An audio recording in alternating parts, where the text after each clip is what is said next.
नमस्कार दोस्तों।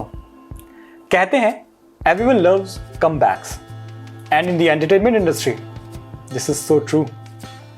अब चाहे आप बॉलीवुड की बात करें, भारतीय फिल्म इंडस्ट्रीज की बात करें, चाहे आप कॉमिक बुक कम्युनिटी की बात करें, it's a human psychological nature to wish for comebacks. हमें पुराने किरदारों को, पुराने कैरेक्टर्स को एक बार फिर से नई सीक्वल्स में वापस आते देखना पसंद होता है।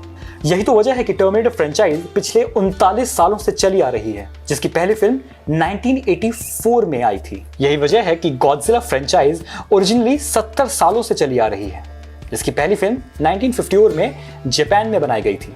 Another favourite of mine, Indiana Jones franchise पिछले 42 साल पुरानी है। अब ये बात अलग है कि ज्यादातर सीक्वल्स ब्लॉकबस्टर डिजास्टर साबित होते हैं, क्योंकि एक अच्छी फिल्म बनाने के लिए एक अच्छी कहानी और डायरेक्शन की जरूरत होती है।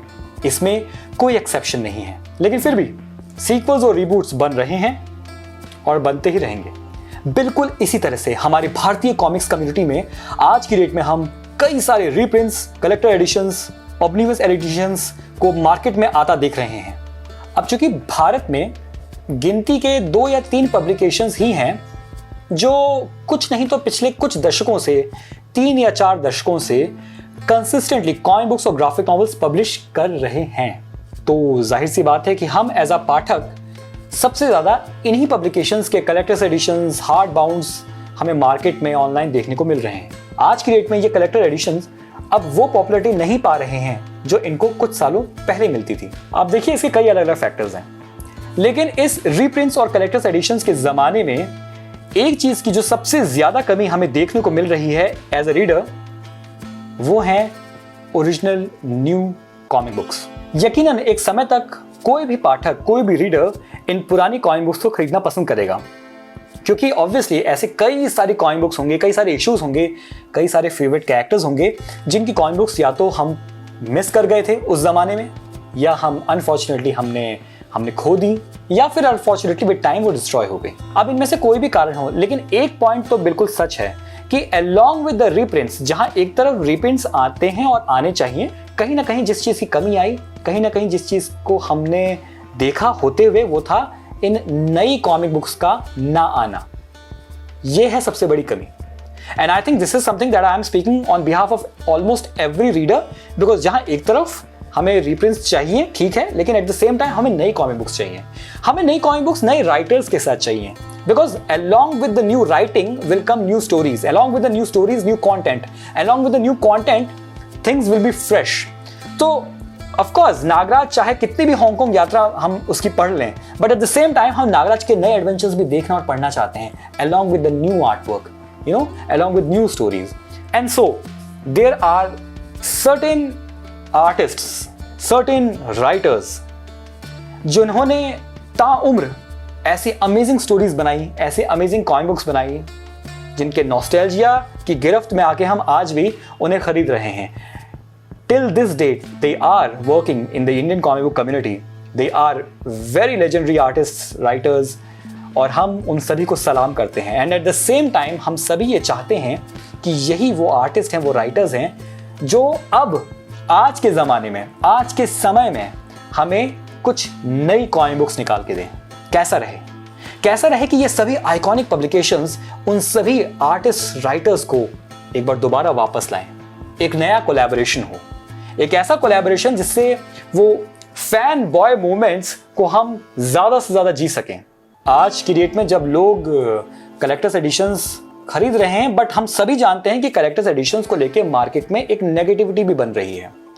उसी समय काल में इमेजिन कीजिए अगर ये पब्लिकेशंस अनाउंस करें the comeback of these legendary and iconic artists, these writers with the same old characters but new comic books and graphic novels. Imagine that. This is something that needs to happen right now in India. This is something that needs to happen with most of the comic book characters. तो आज की इस video में हम क्या करने जा रहे हैं भाई, हम बात कर रहे हैं कुछ ऐसे assumptions की, कुछ ऐसे फैन बॉय कोलैबोरेशंस की, जो मैं समझता हूँ हर पाठक का एक ड्रीम है। मैं समझता हूँ कि ना केवल ड्रीम है, बल्कि अगर ये किया जाए तो I am personally pretty sure कि उन कॉमिक बुक्स की, उन कॉमिक बुक कैरेक्टर्स की जो पॉपुलैरिटी है, और ऑफ कोर्स उन कॉमिक बुक्स का जो प्रॉफिट लेवल होगा वो कहीं ज्यादा होगा, उनकी सेल्स का प्रॉफिट लेवल कहीं ज्यादा होगा, because you are not just creating the reprints, now you are continuing the legacy of those characters. तो आइए ऐसे ही कुछ कैरेक्टर्स के बारे में बात करते हैं, ऐसे ही कुछ इमेजिनरी कोलैब्स के बारे में बात करते हैं that we wish could happen right now, at least in the next 2025 onwards. काश इस तरह के कोलैबोरेशंस हो सके। एंड आई जस्ट विश कि अगर पब्लिशर्स इसे देख रहे हैं, मैं समझता हूं कि ये बातें दिमाग में पब्लिशर्स की भी रहती हैं, लेकिन अगर ये हो सकती हैं, so why not? All of us are waiting for this. So without wasting any time, let's start the video with these fanboy collaborations that we wish to happen now presently. Dilip Choubey for Tiranga. अब आप सोचिए, देखिए इतने सालों से Dilip sir का जो एक आइकॉनिक आर्टवर्क है, हालांकि उन्होंने कई सारी कॉमिक बुक्स करी हैं, कई अलग अलग कैरेक्टर्स की कॉमिक बुक्स करी हैं, बट जितना उनको तिरंगा के साथ जोड़ा गया है और आज भी जो उनके रीप्रिंट्स आ रहे हैं, उसके प्रिंट होने का और खरीदे जाने का सबसे बड़ा कारण यही है कि मेरे जैसे रीडर्स जो दिलीप सर की उस जमाने में 90s में कॉमिक बुक्स नहीं खरीद पाए थे, आज वो मौका है कि हमें रीप्रिंट्स मिल रहे हैं, ओरिजिनल पब्लिकेशन से मिल रहे हैं, तो हम क्यों ना लें?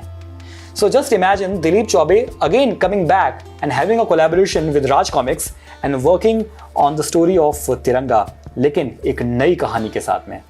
अब आप इमेजिन कीजिए कि एक नई कोलैबोरेशन के साथ में ये आइकॉनिक राइटर एंड आर्टिस्ट इस iconic comic book super hero के लिए वापस आए, तो क्या धमाका होगा। आई एम प्रीटी श्योर कि लोग हैं, फैंस हैं जो वेट कर रहे हैं इस चीज का, जो न जाने कितने सालों से वेट कर रहे हैं, और कई तो सोचते हैं कि ऐसा कभी हो ही नहीं सकता है। आई जस्ट विश कि ऐसा कभी हो सके, and that would be so good for our Indian comic book community. Moving forward, Dilip Kadam for Bhokal. Bhokal, हम सभी जानते हैं, बचपन में भोकाल की वो सारी कॉमिक बुक्स हमने खरीदी हैं, पढ़ी हैं। आज भी भोकाल का जब भी कोई हम नया कलेक्टर्स एडिशन देखते हैं तो बहुत खुशी होती है, और डेफिनेटली अगर हमने नहीं खरीदी होती है तो खरीदना बनता भी है, मैं कहता हूँ। मैंने पर्सनली भोकाल की बहुत सी कॉमिक बुक्स मिस करी, एंड ऑफ कोर्स मैंने वो शुरुआती कॉमिक्स भोकाल, अतिक्रूर, शूतान, तिलस्म टूट गया, ऑल दोज आइकॉनिक शुरुआती 5 से 10 कॉमिक बुक्स जो थी भोकाल की, वो डेफिनेटली पढ़ी, भोकाल और फूचांग and all that stuff. It's really great. और सबसे इंटरेस्टिंग बात यह है कि संजय सर ने स्वयं एज अ राइटर भोकाल को काफ़ी आगे बढ़ाया, हमेशा उनका वर्क देखने को मिला। And along with Sanjay sir as an artist, जितना ज़्यादा प्रोत्साहन, जितना ज़्यादा अमेजिंग आर्टवर्क दिलीप सर का रहा है, हालांकि और भी बहुत ही आइकॉनिक, बहुत ही लेजेंडरी आर्टिस्ट ने काम किया है टाइम टू टाइम, लेकिन दिलीप सर के आर्टवर्क को भोकाल के साथ में बड़ा ही ऑब्वियस है वैसे ही जोड़ा जाता है, जैसे राधा कृष्ण, जैसे सीता और गीता, जैसे राम और श्याम। तो सोचिए, इमेजिन, अब आज की डेट में हालांकि दिलीप सर एक बहुत बड़े आर्टिस्ट हैं, हम पहले भी थे, और अभी right now I am assuming that he is probably not in the comic book circle, he's not working in the comic book circle, but just imagine कि ये एक स्टेप लिया जाए और एक और कोलैबोरेशन हो with Dilip Kadam sir working on none other than Bhokaal in a new story series। मुझे ये भी लगता है कि कहीं ना कहीं ये पब्लिकेशन जो मैं बातें कर रहा हूँ, जो एजम्पशंस की मैं बात कर रहा हूँ, ड्रीम कोलैबोरेशंस की बात कर रहा हूँ, कहीं ना कहीं शायद पब्लिशर्स ने ये कोशिशें ऑलरेडी करी होंगी, and I would be very much interested in knowing कि क्या ऐसा कुछ पास्ट में किया गया था, क्या कुछ ऐसा है जो मेरी नॉलेज में नहीं है। अगर आपको पता है, if any of the viewers are knowing about anything about this, आप प्लीज़ अपनी थ्योरीज और अपने चाहे वो फैक्ट्स हैं, चाहे वो थ्योरीज हैं, व्हाटएवर, आप उन्हें हमारे साथ शेयर कीजिए, कमेंट बॉक्स में लिखिए, and that would be great. But या definitely Dilip Kadam sir for Bhokal would be absolutely amazing. Mohammad Taufiq for Anthony. Now ऐसे ही एक कैरेक्टर है एंथोनी का, और एंथोनी के आर्टवर्क में भी कई लोगों ने काम किया है, बट जो मुझे पर्सनली एंड जो मैंने पता किया है सभी लोगों से, जिन्होंने सबसे ज़्यादा जो जुड़े हैं एंथोनी के आर्टवर्क के साथ में, कॉमिक बुक्स के साथ में, वो था मोहम्मद तौफिक सर का आर्टवर्क। मोहम्मद तौफिक सर का आर्टवर्क भी बड़ा ही स्टाइलाइज होता था, बहुत अच्छा लगता था अपने आप में। आज भी जब भी मैंने उसके कुछ रीप्रिंट्स खरीदे हैं जो मेरे पास उस ज़माने में नहीं थे, और मुझे आज भी मैं नोटिस करता हूं, तो मुझे सबसे ज़्यादा stand out Mohammed Taufiq sir का ही आर्टवर्क लगता है एंथोनी के लिए। So that would be number 3 collaboration for me, the dream collaboration, जो कि मैं और मेरे जैसे पाठक इंतजार कर रहे हैं। चलिए, अब राज कॉमिक्स की बातें काफ़ी होली, अब थोड़ा आगे बढ़ते हैं और चलते हैं होली काउ एंटरटेनमेंट की तरफ। होली काउ एंटरटेनमेंट में हम बात करने चाहेंगे one of the most iconic characters, IPs of Holy Cow, Aghori. Aghori के बारे में, अघोरी को लेकर अभी मैंने रिसेंटली ही एक वीडियो अपलोड किया था। होली काउ एंटरटेनमेंट की एक डॉक्यूमेंट्री सीरीज में बना रहा हूँ जिसका चैप्टर 5 मैंने अघोरी को मैंने डेडिकेट किया है। सो आप उसे डेफिनेटली अगर नहीं देखा तो देखिएगा। और उसमें मैंने मेंशन भी किया है कि अघोरी की जो शुरुआती जो the 4 coin books, the establishing coin books of Aghori origins, वो राम वी ने लिखी हैं। और राम वी एक इंटरनेशनल राइटर हैं, इंडियन राइटर हैं, and right now is working for some of the best international publications. DC के साथ वो काम कर चुके हैं, कर रहे हैं। बैटमैन के ऊपर वो वर्क कर चुके हैं। बहुत ही अमेजिंग उनका वर्क है, उनका स्टोरी टेलिंग का अंदाज बहुत ही गजब का है। एंड जस्ट इमेजिन कि अघोरी, काफ़ी समय से कई फैंस हैं ऐसे जो वेट कर रहे हैं कि एक बार फिर से अघोरी वापस आए हमारे हाथों में as a comic book and a graphic novel, और राम वी की राइटिंग एक बार दोबारा पढ़ने को मिला। I suppose right now at this point the readers deserve to read something from Ram V and made on Aghori. Now I really don't have any idea कि the publisher of Holy Cow entertainment mister Vivek Goyal, उनका कुछ इस तरह का plan है कि नहीं है, या शायद राम वी को लेकर वो कुछ और नया ला रहे हों। But as a fan of the series, I think so many readers are there who are waiting for Aghori to come back in the print media. So finally this was the video, और मैं जानता हूं कि मैंने इस video में कुछ चंद artist के कोलैबोरेशन की बात करी है। मैंने बहुत सारे आर्टिस्ट के नाम नहीं लिए हैं, और ऐसे बहुत से नाम होंगे, ऐसे बहुत से पॉइंट्स होंगे जो कि आप दर्शक मुझे ज़्यादा बता पाएंगे। अगर आपको ये वीडियो पसंद आई है और अगर आप चाहते हैं कि इस तरह की वीडियोस हम और बनाएं तो प्लीज़ हमें कमेंट बॉक्स में लिखकर बताइए।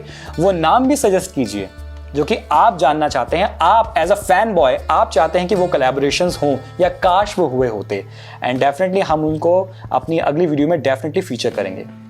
So this was the video, guys. Thank you so very much for watching this video. Like it, subscribe to the channel, share the video with others. Thank you so very much. Goodbye and God bless you.